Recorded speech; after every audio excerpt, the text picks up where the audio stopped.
என் இனிய உறவுகளே, ஆண்டவர் சொல்லுகிறார், விசுவாசிக்கிறவர்களுக்கு எல்லாம் கூடும் என்று.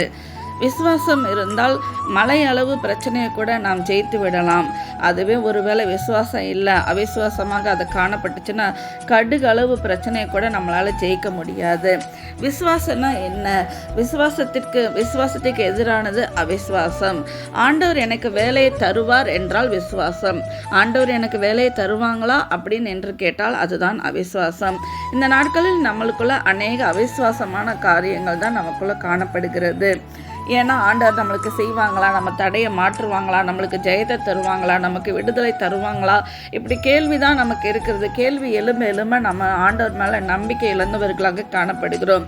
ஆண்டவர் நிச்சயம் இதை செய்வார், ஆண்டவர் வாய்க்க செய்வார், ஆண்டவர் காரியங்களை கைகூட வர செய்வார், ஆண்டவர் என்னுடைய பிரச்சனையை மாற்றுவார், அவர் வல்லமையுள்ள தேவன் என்று ஆண்டவர் எதிர்பார்க்கறது உங்களோட கடுகளவு விசுவாசம் தான்.